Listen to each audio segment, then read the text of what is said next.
Hey there, so today I'm doing my June favourites as it's getting to the end of June somehow. And when I did a blog and when I did YouTube way back when, I didn't do favourites on a regular basis. But I thought it could be fun because, why not, the blooming. The sun blooming that keeps happening, I've got my blind halfway down, not helping. Hopefully it will stop eventually, I'm sorry. I'm going to have to try and figure out a way to stop it. Anyway, on to the favourites. Let's start off with skincare, and let's start where we do. Cleanser. I have the Botanics, Boots Botanics even, Gentle Cleansing Cream from the All Bright range. Now I got this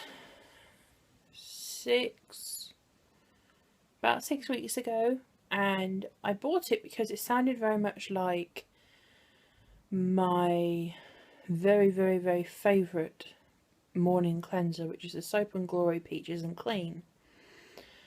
And this one sounded very much like it was a cream cleanser that you could just wash off, and it had AHAs in. It had like exfoliating acids in it. I love whenever I say acids because I can imagine everyone's faces. What acids? What? But they're not as scary as they sound. And so I thought, well, let's have a go. Let's see what it's like. It was only like, I think £2. It was on offer. I really like it. I keep reaching for it. And it's one of these products that I didn't use straight away and just be completely blown away. But over time, as I've been using it, I realise I keep going for it. For example, my current bottle of Peaches and Clean has got to the end, and if anyone has used that cleanser before, they know that when it gets to the end, you can't use a pump to get it out. You've got to unscrew the pump and whack it against your hand to get any of it out, which is really annoying. But yeah, I just keep reaching for this instead, especially when I've been in a hurry or something like that. For example, I used it this morning, which is really unheard of for me. I went out today, and for me, I have a very specific routine when I leave the house, and including cleanser. But no, I reached for it, which I think that's what sold right. It's got to go my favourites, because otherwise, because that was like, oh yeah, I really like this. It's a cream cleanser. It's, as I said, it's quite a liquidy cream cleanser. I feel like I'm saying cream cleaner. Don't use cream cleaner on your face. Sorry, I thought I was too close to the camera, so I've moved just slightly, so hopefully... I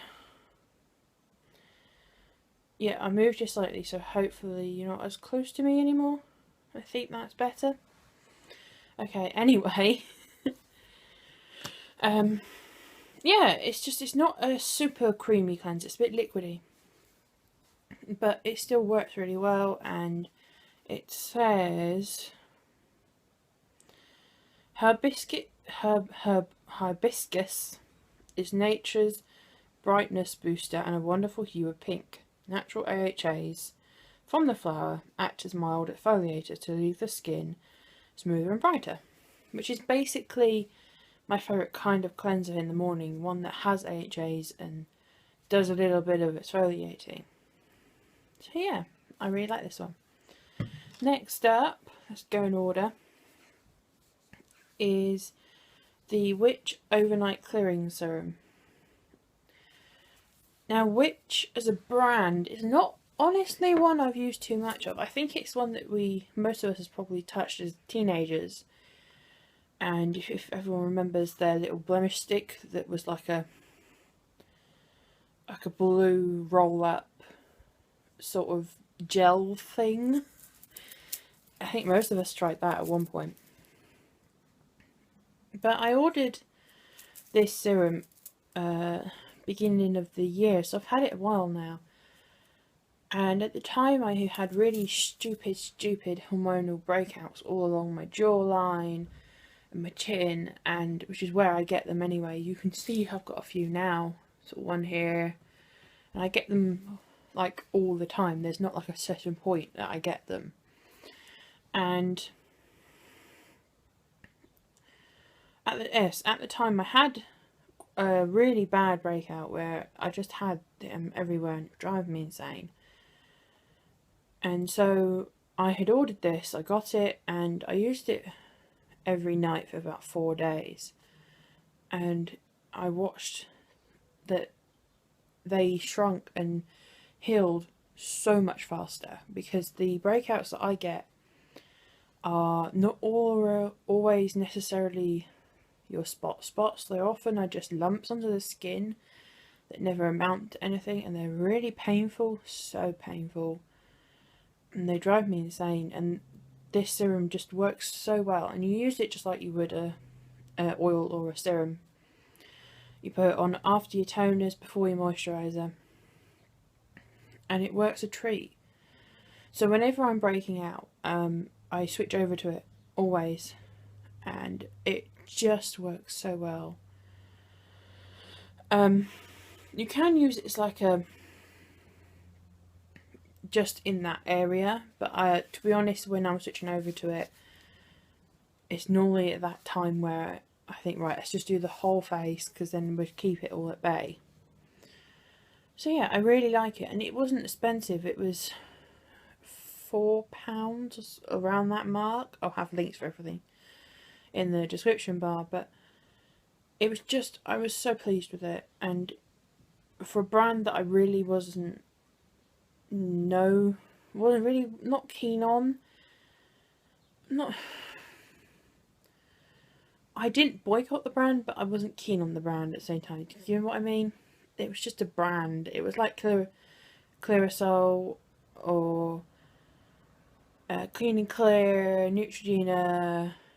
It was one of these ranges where they seem to persuade teenagers that you've got to strip your skin with a ton of gel firming products, and that's how you're going to treat your skin. And we all know that's not actually how it works. Anyway, rant over. I talk so much. Another product in the serum oil line is the Be Radiant Antioxidant Boost Facial Oil. I haven't had this long, only about, I want to say, 3 weeks or so. I was running out of my current facial oil, and I was doing a Superdrug order, so I ordered that one. I really liked the sound of it, and it was on offer, and I've really been impressed with it. I love facial oils, but I'm very picky with them. My very favourite is the Trilogy Rosehip oil. I just can't justify the price, and I know you can just get like a standard rosehip oil online, but again, even that's quite expensive. And I think, if I'm right in remembering, no, I can't tell because it's on the box and not the thing. I think this has rosehip oil in it, which could be why I've liked it so much. I just love anything that is antioxidant and it moisturises my skin, but I feel like it's doing good to my skin, and my skin is not very balanced. I'm a combination to oily person, and my skin is easily irritated. It's easily pissed off. It can very easily go, nope, don't like that, I'm gonna have a fit now. And I really like the fact that this feels like it's easing that. My skin doesn't feel as clogged either. It just feels like it's balancing out the problems and stopping them from occurring, which is nice. I like it a lot. Last skincare product is the Garnier Essentials Hydrating Day Care for normal to combination skin, and it is literally very simple. One of their staple products, I think, and it's just a green gel cream. And it smells classic Garnier, I want to say, like just like a cream. Quite fresh. I was looking, I've never found the perfect morning moisturiser, day moisturiser for me. I've tried all sorts, all over the place, and I've never found the right one for me. And so I asked on one of the Facebook groups that I'm on, and someone suggested this one and said that she often bought hers when it was half price. It was she'd gone through like 5 or 6 pots, and it was just a really good staple moisturiser. So I picked it up, and she was right. It's just a perfect staple moisturiser. It's hydrating enough that I don't feel like my skin's drying out, but it's not super heavy. And if there's one thing I hate, is a heavy day cream. I can't stand the feeling on my skin. I can't. But this sinks in, and it's because it's got a gel like formula. It just sits really well, and it's just brilliant. I really like it. It's just a simple staple, and I think I will always repurchase it. Right, on to makeup. Let's start with sleek eyeshadow palettes. I have 2 here, which are my 2 latest ones, which I think started the newfound obsession with sleek palettes. My 2 main eyeshadow palettes that I reach for are Makeup Revolution and Sleek. I have a couple of Urban Decay ones. I have the 120 palette, but it's always Sleek and Makeup Revolution I reach for. The very first Sleek palette I got was the Bad Girl palette, and I have repurchased it. That is how much I love it. Several times now. It's a staple for me, and I love Sleek palettes. But for whatever reason, I was not reaching for my other ones. I was always reaching for the same 2 for the look that I'm wearing now, which is my everyday look. But then I bought 2 because Sleek had 2 for 10 in Superdrug, or on Superdrug for me. I ordered them, so I got the iDivine Ultra Matte 2. I have the Ultra Matte 1, which are the brights, and I thought, oh, this is so me, and it is very me. I need this, obviously. So they're basically all matte products, as the name suggests. As you can see, lots of gorgeous colours, and they're just so pigmented for mattes. I've just got eyeshadow all over my finger, hold on. Right, let's go for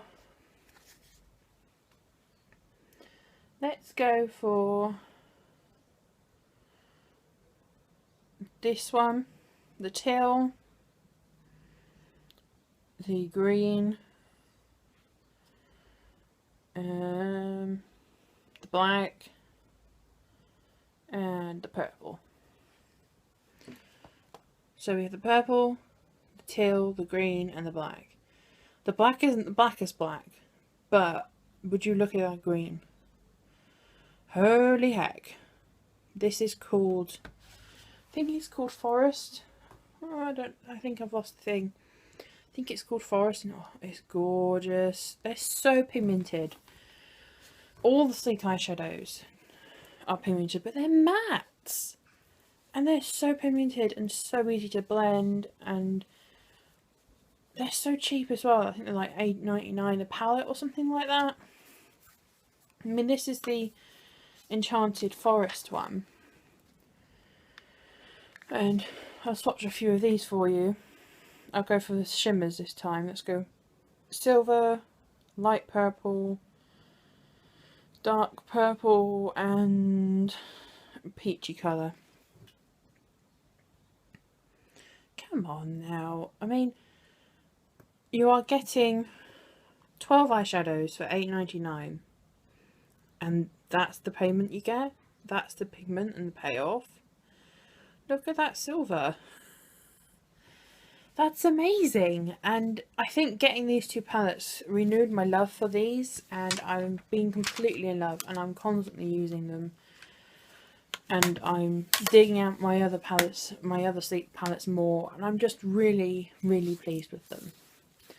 So next up we have a mascara, and this was another refound thing.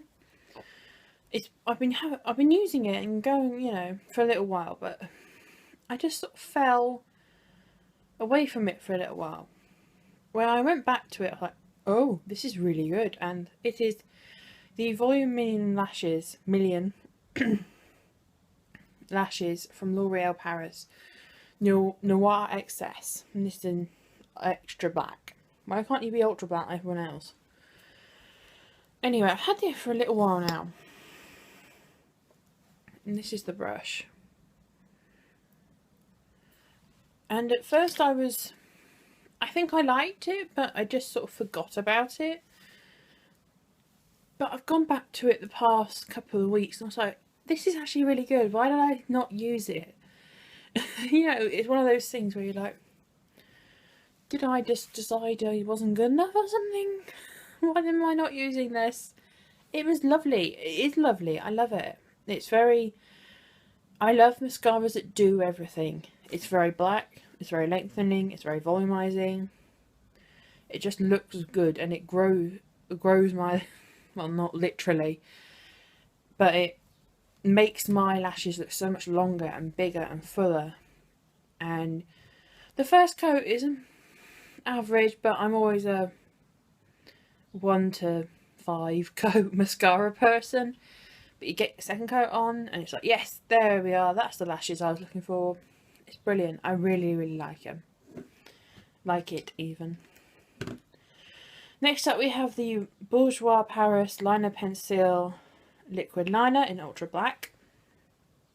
Now I ordered this when I did my Superdrug order. You're seeing a few bits like the facial oil and the sleep palettes. And I was not sure about it, and when I first used it when I got it, I was even more unsure because it was patchy and I'm like, oh god, here we go. So I didn't use it for about a week. But when I went back to it, I actually shook it, and now I realise you need to shake it. You actually can't hear anything when you shake it, but it helps. I think it separates in there. But once you shake it, it's very black. It's matte, which is brilliant because I love matte liners. I don't like shiny liquid liners. The applicator it's like a dip pot. The applicator is a very, very, very, there we go, very, very, very fine brush. And let me swatch it. That was the most worst line in the world, and that wasn't English either. Obviously it's shiny at the minute because it's still wet, but it stays on and it dries really fast. And if you are a lack of patience when it comes to liquid liner, I'd say definitely give this a try. It's not as easy as the pen liners, but if you are used to using like liquid liner, definitely give it a go. I mean, I've used liquid liner for 10 years, I think, at least, by now, so I'm very versed in it. But I definitely suggest you have a look at it because had never really heard of it, wasn't really sure about it, and I'm really glad. Last two products. Here I was thinking I wouldn't have enough to bleeding well talk about, but yet again I think I spent about 4 minutes on the cleanser. I probably said about, I really like this about 10 times. Anyway, concealer. The Estee Lauder Double Wear Stay in Place Flawless Wear Concealer, and this is in light 1C, so it's the cool toned. It must have been in May at some point. Yeah, it was May at some point. I went with my mum, obviously. I finally used a voucher I had, which was £50 spent on Estee Lauder. My parents had got this for me at Christmas, but not Christmas 2015, Christmas 2014. because of my agoraphobia, I had not gotten anywhere to use it until now. Oh well. Well, the reason that my mum bought it, you know, your parents buy it, but in reality your mum had everything to do with it. You know how it goes. But the reason my mum got it for me was because she knew I really wanted the Estee Lauder Double Wear. And the bottle I had bought second hand was running out, so I knew I needed more. And when I got there, I knew that I probably would want to buy a concealer as well. And it turned out all I had to do was spend £2 to cover, because that was just £2 to, it nudged like £2 over 50, so it's 52 for the two things. And I got home, started using it, and I really like it. It stays in place. It doesn't move or crease or flake or any of the things that concealer likes to do. Even though she said it is cool toned, it's still a little bit too warm on me, but I am really, really cool toned. I am seriously cool toned. I am so pink, it's silly. So for someone to make something that is pink toned enough for me is a miracle. So I don't really mind that it's still a little warm toned, and you can't tell, not really. But yeah, it covers well as well. It's better at under eyes than it is on the skin, like blemishes. It does cover blemishes, but it's better on the under eyes. It's quite liquidy. It's just a doe foot applicator. And as you can see, it's just quite a liquid texture. It's very easy to blend as well. And it dries down, and once it's on there, you know? A bit like the foundation, I suppose. As you can see, it is a pretty good match for me. So I thought it was raining. There's washing outside, so... But yeah, it's a pretty good match. A little bit too warm, but it's not bad. So yeah, I really like that. Last but by no means least is this powder, which I haven't got the lid for, so you just have to imagine that it had a really crappy plastic lid, and the packaging is crappy, let's face it. But it was from Pound World. It was £1. It's by Miss Beauty London, and it is a fine pressed powder in ivory. This is, I think, is the first product I've ever found that is actually ivory. It's like, for example, I swatch it. That's actually my colour. That's actually pale enough. So I've still got eyeshadow on my hands. But I've been so pleasantly surprised by this powder. As someone who has spent years trying to find a substitute powder for one that was discontinued, and so far has not managed to say I really like a powder that was from Pound World, I was like, yes, that's it. And now they'll probably discontinue it, which they probably will. But I really like it. It's very fine milled. It's pale enough, thank God. It keeps your makeup in place. It's not chalky. It's so good. I actually really like it for setting under the eyes as well. Yeah, it's brilliant. It's absolutely... I'm so pleased I found it, because I was getting the end of my tether with not being able to find a good substitute powder. And to be honest, I probably still will look, because I need a compact. And this isn't a compact. I wouldn't risk carrying it around. But it's good, nonetheless. So yeah, that's the end of my video. They were my favourites for June. I hope this was... my first favourites were okay. I think I said I like it lots and lots, a lot. I hope you enjoyed, as I said. And until next time, just believe. Bye.